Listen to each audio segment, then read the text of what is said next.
Donc c'est notre thématique sur une nouvelle quantité au service de l'emploi. On voit bien qu'il y a réellement non seulement des gisements d'emploi, mais une volonté de beaucoup de gens de trouver des solutions personnelles et collectives à travers l'économie sociale et solidaire. Et nous, on veut absolument créer sur Rouen les conditions d'une économie sociale et solidaire forte, en notamment créant une pépinière d'entreprise qui serait dédiée à cette économie sociale, mais aussi en y mettant un budget significatif. Aujourd'hui, quand vous êtes futur locataire de Rouen Habitat, une fois sur deux, vous refusez l'appartement parce qu'il est dans un état absolument lamentable à la relocation. On sait que dans ce quartier, on a 5, 10, 15, 20 personnes qui seraient tout à fait capables de créer leur entreprise pour proposer ce service. Soutenir aussi la création, c'est une monnaie locale à l'échelle de la ville.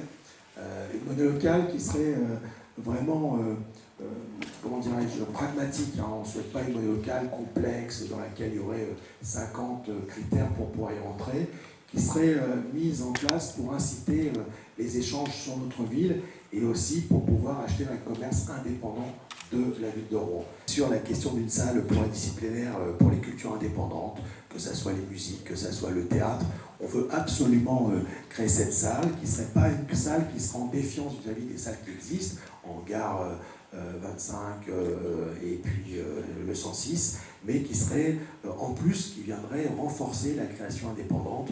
Aujourd'hui, on est en train de prospecter pour trouver le lieu.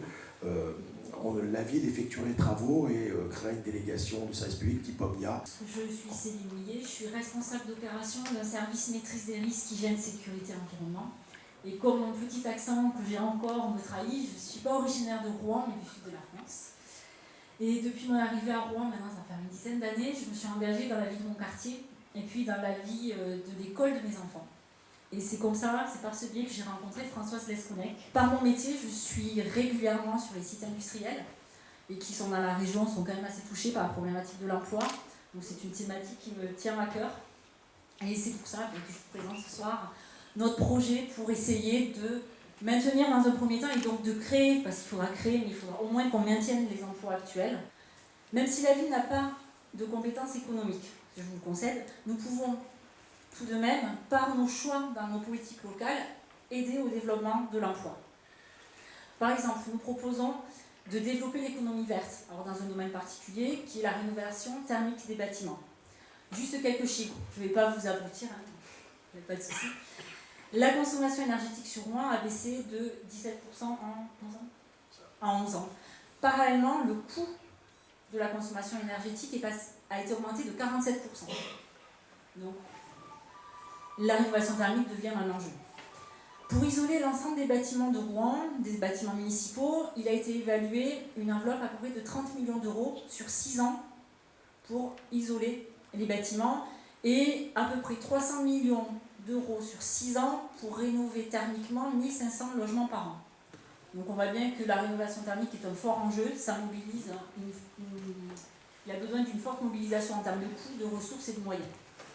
Donc pour améliorer tout cela, nous proposons de créer le service public de l'énergie. Mais par la création de ce service public de l'énergie, la ville va pouvoir rénover l'ensemble de ses bâtiments et aider à rénover thermiquement 1500 logements par an.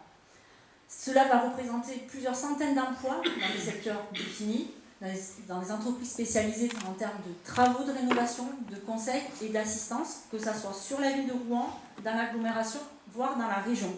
Entre autres avec le développement des filières d'écomatériaux. Le service public de l'énergie ne va pas créer seulement des emplois dans le secteur de la rénovation thermique, mais également dans la production d'énergie renouvelable et dans la gestion des réseaux. Donc cette économie, donc on le voit, cette économie verte va permettre de créer des emplois pérennes et non délocalisables.